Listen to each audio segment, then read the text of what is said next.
사랑하는 수정동교회 성도 여러분, 안녕하십니까? 김병철 목사입니다. 3월 8일 월요일에 드리는 사순절 깊은 묵상을 시작하겠습니다. 오늘 부르실 찬송가는 428장 내 영혼의 햇빛빛이니. 하나님의 말씀은 이사야 56장 6절에서 10절까지 말씀입니다. 구약성경 1037쪽에 있습니다. 이제 제가 하나님의 말씀을 강독하겠습니다. 이것은 하나님의 말씀입니다. 하나님의 말씀에 경청하시기 바랍니다. 또 여호와와 연합하여 그를 섬기며 여호와의 이름을 사랑하며 그의 종이 되며 안식일을 지켜 더럽히지 아니하며 나의 언약을 굳게 지키는 이방인마다 내가 곧 그들을 나의 성산으로 인도하여 기도하는 내 집에서 그들을 기쁘게 할 것이며 그들의 번제와 희생을 나의 제단에서 기꺼이 받게 되리니 이는 내 집은 만민이 기도하는 집이라 일컬음이 될 것임이라.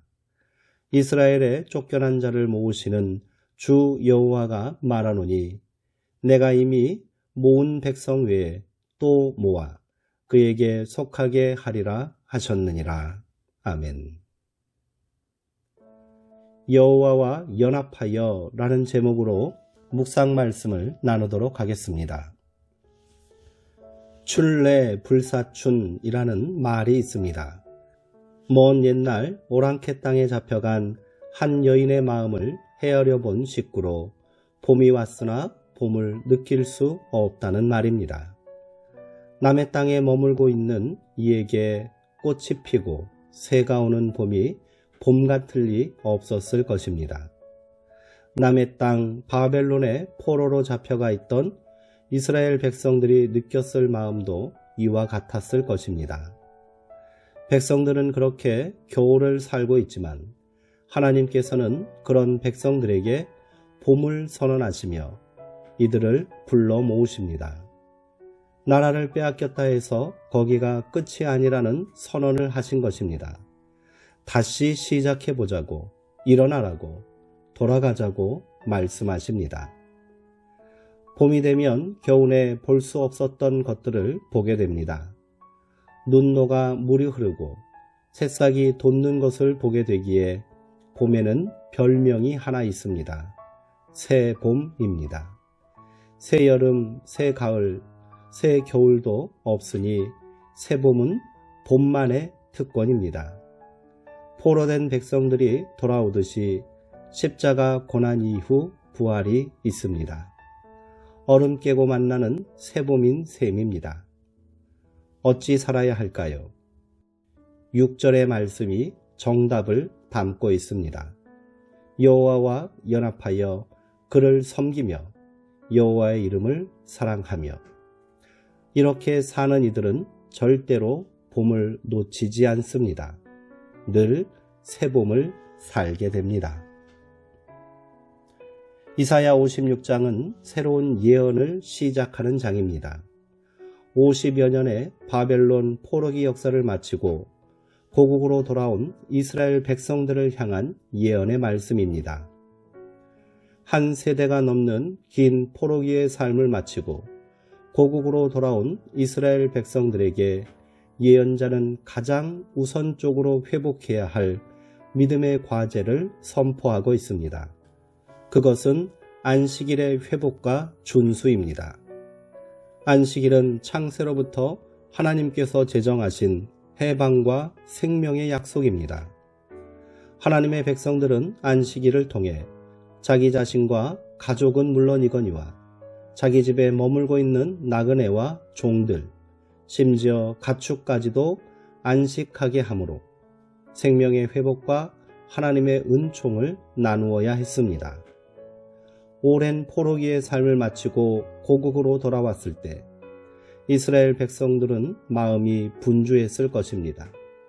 폐허로 변한 고국 산천을 어떻게 다시 회복시킬까?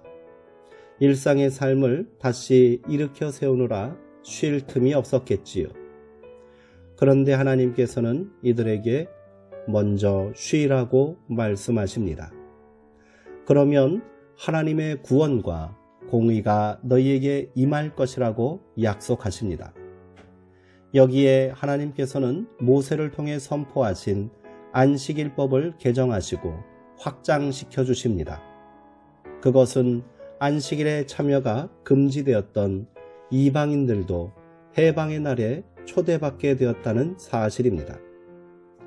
그렇게 여호와와 연합하여 그를 섬기고 그 이름을 사랑하며 그의 종이 되기를 기뻐하는 모든 이방인들은 이스라엘과 함께 거룩하고 복된 안식일에 참여할 수 있게 되었습니다. 이제 여호와의 집은 만민이 기도하는 집이 될 것입니다. 진정한 회복은 한 개인의 회복이 아닌 그 생명의 역사가 온 땅으로 확장될 때 이루어지는 줄 믿습니다. 하나님께서는 이 일을 폐허의 땅으로 다시 돌아온 이스라엘 백성들이 시작해야 한다고 말씀하고 계시는 것입니다. 그들은 스스로를 고자라고 부르며 나는 아무런 희망도 더 이상 생명을 이어갈 능력도 없다고 절망하고 있었습니다. 그러나 이들이 다시 기본으로 돌아온다면, 다시 약속의 말씀으로 삶을 재정비한다면 거기에 희망이 시작될 것이라고 하나님께서는 약속하셨습니다. 이 말씀이 우리에게도 생명과 소망으로 다시 깨어나는 새봄을 여는 희망의 말씀이 되었으면 좋겠습니다. 코로나19도 언젠가는 끝이 나겠지요. 그때 우리는 만민을 여호와의 집으로 모으고 그들도 영혼의 안식과 해방의 기쁨에 참여할 수 있도록 이 땅의 봄날 같은 소망과 믿음의 사람이 되어야겠습니다. 이 시간 공동의 기도 제목으로 함께 기도하길 원합니다. 하나님, 내 영혼의 봄날 되어서 우리의 심령을 늘 새롭게 하옵소서. 약속의 말씀을 다시 기억하게 하시어 절망과 두려움, 낙심 가운데 있는 우리 영혼을 다시 일으켜 세워 주옵소서. 지금 이 땅에 우리가 할 일을 생각하게 하시어 생명과 회복을 위해 힘쓰는 믿음의 자녀로 살게 하옵소서. 이상의 기도 제목으로 2, 3분간 침묵으로 기도하시기 바랍니다.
회복의 하나님, 지금 이 땅이 신음하고 있습니다. 이 땅의 백성들은 절망과 낙심 가운데 있습니다. 폐허의 땅으로 돌아온 이스라엘 백성들에게 다시 해방과 생명의 말씀을 선포하신 하나님, 오늘 우리가 그 말씀으로 다시 일어나게 하옵소서. 절망의 땅에 소망을 심게 하시고 죽음의 땅에 생명을 파종하는 자들이 되게 하옵소서. 그렇게 우리가 이 땅에 새봄을 여는 희망의 사람들이 되게 하옵소서. 우리의 소망 되시는 예수님의 이름으로 기도하옵나이다. 아멘. 이상으로 오늘 묵상을 모두 마치겠습니다. 사랑하고 사모하는 성도님들, 오늘 하루도 평안하시고요. 주의 말씀 가운데 강건하시기 바랍니다.